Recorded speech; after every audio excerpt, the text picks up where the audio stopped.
Hello friends, welcome to Stockup. Friends, चलिए देखते हैं कल मार्केट कहाँ मोमेंटम कर सकता है और कौन से स्टॉक्स को हम इंट्राडे में ट्रेड के लिए देख सकते हैं। तो पहले हम निफ्टी का डेली चार्ट देखेंगे और निफ्टी में जैसा हमने बताया था कि निफ्टी अपने ऑल टाइम हाई के ऊपर है। तो यहाँ पे हो सकता है कुछ दिन निफ्टी कंसोलिडेट कर जाए, तो वही चीज़ होती हुई दिख रही है। थोड़ा सा इसने रिट्रेसमेंट यहाँ से शो किया है और एक रेड कैंडल बहुत छोटी सी बनाई है। तो हो सकता है कुछ दिन निफ्टी इसी रेंज में आपके रह जाए और कंसोलिडेट करे।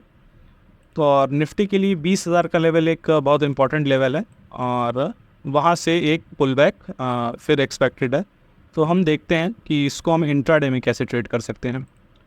तो 15 मिनट का चार्ट में लगा लेता हूँ और इंट्राडे में जैसा कि मैं कह रहा था कि कंसोलिडेट कर रहा था, तो ये आप देख रहे हैं ये पूरी एक रेंज में ही है और पूरे दिन इसने इसी में बिता दी, इसी रेंज में।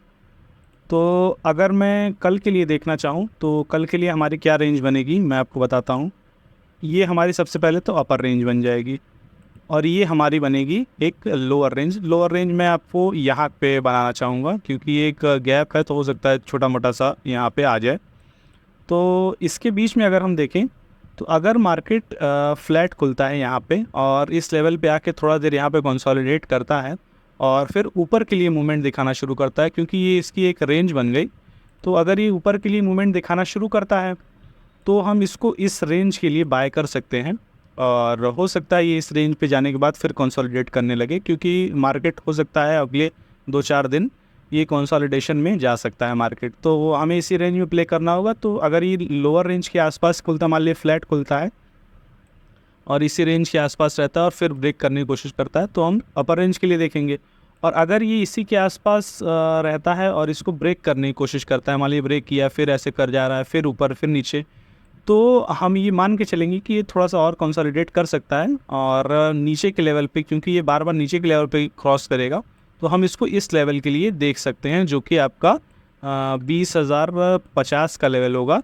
20,050 का लेवल, और 20,050 के लेवल से भी ये नीचे आ सकता है और फाइनली ये अपने 20,000 के लेवल पे ये कल के दिन हो सकता है सपोर्ट ले ले। तो यहाँ से अगर ब्रेक करता है तो 20,000 के लेवल को हम टारगेट करेंगे। 20,050 पे हम थोड़ा सा ट्रेल करेंगे और 20,000 पे आके हम इसको देख सकते हैं रिवर्सल के लिए फिर, क्योंकि फिर 20,000 पे एक बड़ा सा सपोर्ट इसको मिल जाएगा। और अगर मान लीजिए गैप डाउन इसी लेवल के नीचे खुलता है तो फिर ये हो जाएगा कि ये 20,000 के लेवल को अपने टच कर सकता है उसी दिन। तो आप इसको सेलिंग के लिए फिर देख सकते हैं। थोड़ा सा अगर गैप डाउन खुलता है और थोड़ा देर अगर कंसोलिडेट करके या इस लेवल पे रेजिस्टेंस फेस करके फिर नीचे आना शुरू करता है कोई प्राइस एक्शन बना के, तो आप इसको 20,000 के लेवल के लिए टारगेट कर सकते हैं। अब हम बात करते हैं अगर मार्केट गैप अप खुल गया, मान लीजिए मार्केट यहाँ पे कहीं गैप अप खुल गया, ठीक है, 50-60 पॉइंट 70 पॉइंट ये गैप अप खुल गया और इस रेंज पे ये रहता है और फिर ये नीचे की तरफ ब्रेक करने की कोशिश करता है, क्योंकि ये इस रेंज में है, तो फिर हम इसको यहाँ के लिए सेलिंग के लिए देखेंगे।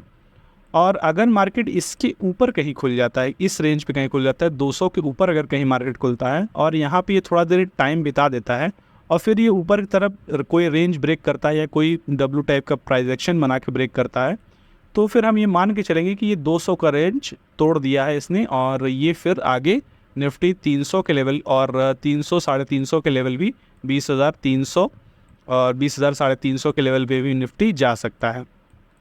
तो हम वहाँ तक के लिए इसको अपर रेंज में टारगेट करेंगे, लेकिन गैप अप खुलने के साथ इसमें थोड़ा देर वेट करना चाहिए इसको। तो चलिए, ये तो निफ्टी की बात हो गई। अब हम बैंक निफ्टी को देखते हैं और बैंक निफ्टी का भी हम डेली चार्ट लगा लेते हैं। तो बैंक निफ्टी में भी वही चीज़ है। बैंक निफ्टी में हमने बताया था कि अपनी लाइफ टाइम हाई को टेस्ट कर सकता है, क्योंकि निफ्टी ने टेस्ट कर लिया है, तो इसने भी अपने लाइफ टाइम हाई को टेस्ट किया और वहीं से एक रिटेस्टमेंट शो कर रहा है ये। तो ये भी हो सकता है इसमें भी थोड़ी सी करेक्शन और आ जाए। तो इसको हम देखते हैं इंट्राडे में कैसे ट्रेड करेंगे। तो इंट्राडे में इसमें भी ज़्यादा कोई मूवमेंट नहीं हुई और लास्ट में छोटा सा ही फिर रेंज तोड़ा था, लेकिन कोई इसमें दिन भर कोई मूवमेंट ही नहीं हुई और ऐसे ही इसने इसी रेंज में बिता दी। तो हमारी रेंज भी कल के लिए यही होगी और कल इसका एक्सपायरी भी होगा। तो आप इसको थोड़ा सा संभल के ट्रेड कीजिएगा, क्योंकि ये हो सकता है पूरे दिन ही एक रेंज में बिता दे और अगर ये रेंज तोड़ता भी है, ये इसकी बड़ी सी रेंज बन जाएगी, ये पूरा एक रेंज बन जाएगा, सॉरी। तो ये इसका पूरा एक बड़ा सा रेंज बन जाएगा और इस रेंज में अगर हमें प्ले करना होगा, मान लीजिए अगर इस रेंज में ये फ्लैट खुल के यहाँ पे ये रहता है, तो एकदम निफ्टी की तरह ही अगर ये ऊपर ब्रेक करने की कोशिश करेगा तो फिर हमारा ये टारगेट ऊपर के लिए 200-250 का लेवल बन जाएगा, 46,200-250 का लेवल। लेकिन निफ्टी बैंक में एक दिक्कत ये हो गई, इसमें नेगेटिव चीज़ ये है कि ये 46,000 के अपने लेवल के नीचे इसने क्लोजिंग कर दी है। तो हो सकता है अगर ये 46,000 के ऊपर खुल गया, क्योंकि बहुत ज़्यादा आप देख रहे हैं कि बहुत ज़्यादा डिफरेंस नहीं है, 20-25 पॉइंट का ही डिफरेंस इसमें है, 20-21 पॉइंट का। तो हो सकता है ये 46,000 के ऊपर ही खुले, और 46,000 के ऊपर अगर ये रुक जाता है, अगर ये कुछ टाइम बिता देता है 15-20 मिनट, आधा घंटा, तो फिर ये 200-250 के लेवल तक आराम से जा सकता है। और अगर ये 46,000 के नीचे ही खुलता है और 46,000 पे जाके ये रेजिस्टेंस फेस करता है, तो फिर हम इसमें टारगेट कर सकते हैं। और फिर इसमें सेलिंग की जो टारगेट होगी, क्योंकि ये रेजिस्टेंस 46,000 पे फेस करेगा, तो इसमें जो सेलिंग की टारगेट आएगी वो थोड़ी सी लंबी आएगी। और सेलिंग के लिए फिर हम इसको यहाँ तक के लेवल को पहला लेवल देखेंगे जिसमें हम ट्रेल कर सकते हैं। तो ये आपका 300-350 पॉइंट का हो जाएगा, क्योंकि फिर इसमें कहीं कोई सपोर्ट है नहीं। और यहाँ पे अगर हम ट्रेल करेंगे तो अगर यहाँ पे से सपोर्ट ले लिया तो ठीक है, नहीं तो फिर इसमें और बड़ा लेवल बन जाएगा। एक लेवल ये बनेगा इसका, जो कि आपका 300 का लेवल। 300 के लेवल को हम नहीं टारगेट करेंगे, हम टारगेट करेंगे 500 के लेवल, क्योंकि एक राउंड लेवल है, तो हो सकता है ये यहाँ पे भी आके रुक जाए। तो ये आपका 650 का लेवल पहले होगा। अगर ये 46,000 के लेवल पे रेजिस्टेंस फेस करता है, तो हम इसको 45,950 920 के करीब हम इसको सेल करने की कोशिश करेंगे। तो अगर ये वहाँ पे आता है और 46,000 पर रेजिस्टेंस फेस करता है और 46,950 को फिर क्रॉस करता है, तो फिर हम इसको यहाँ के लिए 45,650 और 45,500 के लिए टारगेट कर सकते हैं। क्योंकि एक्सपायरी है तो हो सकता है इसमें एक डायरेक्शनल मूव भी आ सकती है।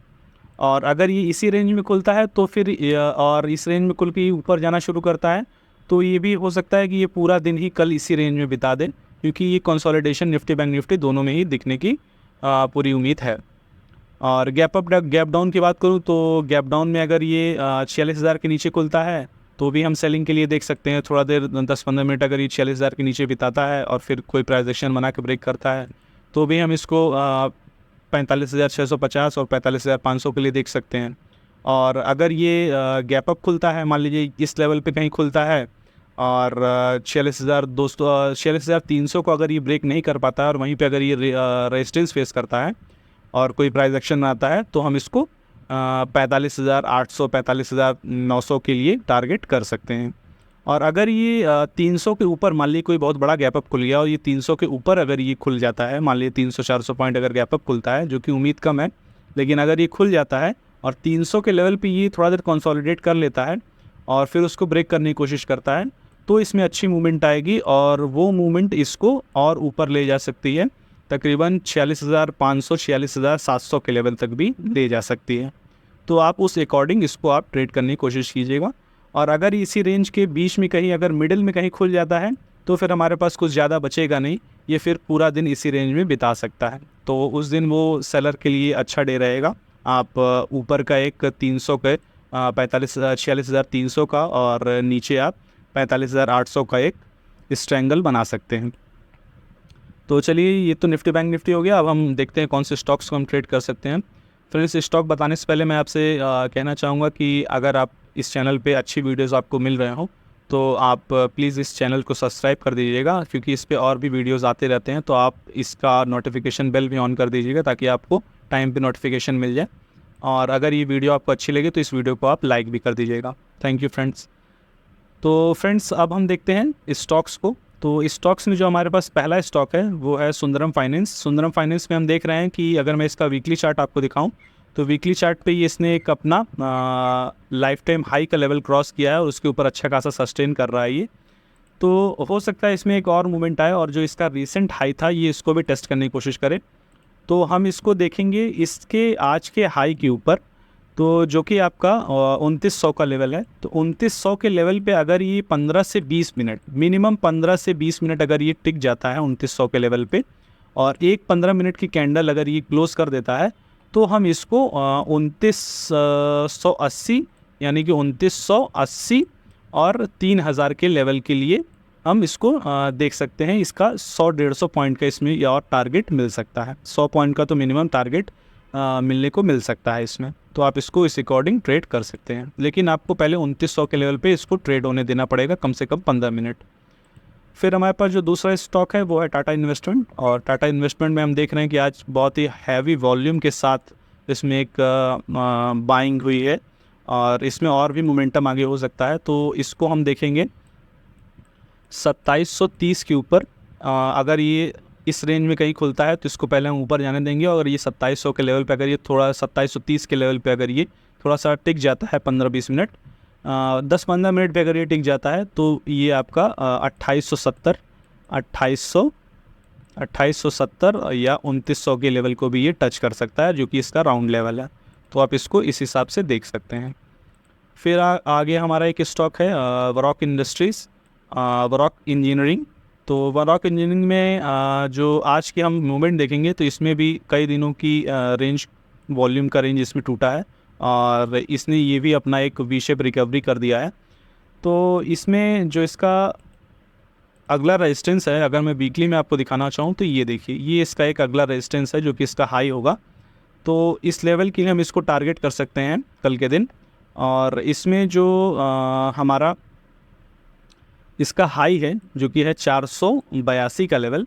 तो अगर ये 400 मान लीजिए यहाँ पे खुलता है 485 475-76 पे, तो इसको हम तुरंत वहीं पे ट्रेड नहीं करेंगे, इसको 482 पे जाने देंगे। अगर ये 482 पे टिक जाता है 15 मिनट कम से कम, तो फिर हम इसको इसके राउंड लेवल यानी कि 500 के लेवल के लिए, पहले तो पहला लेवल होगा हमारा 492, पहला फर्स्ट टारगेट होगा, और वहाँ पे हम ट्रेल करने की कोशिश करेंगे। और फिर इसका जो राउंड लेवल है 500 का लेवल, ये वहाँ तक भी जा सकता है। तो आप इसको उस हिसाब से ट्रेड कर सकते हैं। तो फ्रेंड्स, आज की वीडियो में बस इतना ही, और मिलते हैं हम फिर अगली वीडियो में। Thank you friends.